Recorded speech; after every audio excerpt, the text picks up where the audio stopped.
আমি মসজিদের ইমাম, আমি আপনাদের মসজিদের ইমাম। মানুষ যখন ইন্তেকাল করে, আপনাদের মহল্লার মানুষ যখন ইন্তেকাল করে, জানাজার নামাজ আমি পড়াই। এমন একটা সময় আসবে, এমন একটা মুহূর্ত আসবে, আমারও মৃত্যু হয়ে যাবে, আমিও একদিন লাশ হয়ে মসজিদের সামনে পড়ে থাকব। আমার জানাজার নামাজও অন্য একজন মানুষ পড়াবে।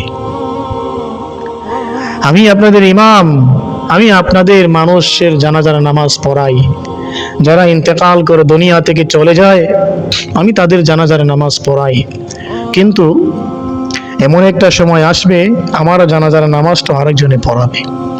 আজকে মসজিদের মুয়াজ্জিন সাহেব কোনো মানুষের ইন্তেকাল হলে উনি ঘোষণা করেন অমুক সাহেব ইন্তেকাল করেছেন, জানাজার নামাজ ওই সময় অনুষ্ঠিত হবে। সকল ধর্মপ্রাণ মুসলিম ভাইদেরকে উপস্থিত থাকার জন্য আহ্বান করা হচ্ছে। আজকে যে মুয়াজ্জিন সাহেব মানুষের মৃত্যুর সংবাদ মাইকে ঘোষণা করতেছে, একদিন ওই মুয়াজ্জিন সাহেবের মৃত্যুর সংবাদ অন্য একজন মানুষ মাইকে ঘোষণা করবে। মুয়াজ্জিন সাহেবকেও একদিন ইন্তেকাল করতে হবে, দুনিয়া থেকে চলে যেতে হবে। তার মৃত্যুর সংবাদ মাইকে অন্য একজন ঘোষণা করবে। আমি ইমাম, পৃথিবীর যত মসজিদে যত ইমাম সাহেবরা আছে না, সমস্ত ইমাম সাহেবদের একদিন মরতে হবে। সমস্ত ইমাম সাহেবদেরকে একদিন মরতে হবে। ওনাদের একদিন জানাজা হবে, অন্য লোক এসে জানাজা পড়াবে।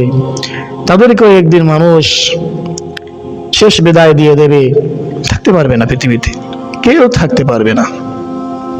আজকে যারা মৃত্যুর সংবাদ শোনার পরে দৌড়াইয়া খন্তি কোরাল নিয়ে কবরস্থানে চলে যায়, ওইখানে গিয়ে কবর খুঁড়ে, তাদের একদিন মরতে হবে। তাদের মৃত্যুর সংবাদ শুনে অন্য একজন মানুষ খন্তি কোরাল নিয়ে কবরস্থানে যাবে, তার জন্য কবর তৈরি করবে।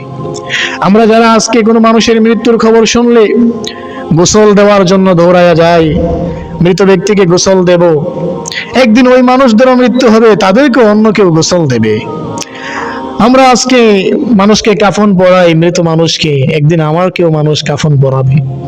এই বিষয়গুলো যদি একদিন চিন্তা করি, আমরা রাতের বেলা যদি বালিশের সাথে মাথা দিয়ে একটু মনোযোগ দিয়ে চিন্তা করি, একটু যদি চিন্তা করি, তাহলে আমাদের জীবন পরিবর্তন হয়ে যাবে, আমাদের চিন্তা চেতনা পরিবর্তন হয়ে যাবে। আমরা সহজেই আল্লাহকে পেয়ে যাব। আল্লাহ তাআলা আমাদেরকে কেন পাঠিয়েছেন, কি উদ্দেশ্যে পাঠিয়েছেন, কোত্থেকে এসেছি, আবার কোথায় চলে যাব, এখন কোথায় আছি, এইগুলো ভাবনা আমাদের ভিতরে যখন আসবে, অটোমেটিকলি আমাদের জীবন পরিবর্তন হবে, আমাদের মাইন্ড পরিবর্তন হয়ে যাবে, আমাদের কাজগুলো পরিবর্তন হয়ে যাবে। ভাইয়েরা আমার, পৃথিবীতে কেউ থাকতে পারবে না। আমি আপনাদের সামনে কথা বলি, আমিও থাকতে পারবো না। আমার জানাজার নামাজ অন্য একজন পড়াবে, আমাকে অন্য মানুষ কবরে দাফন করবে, কবরে রেখে চলে আসবে।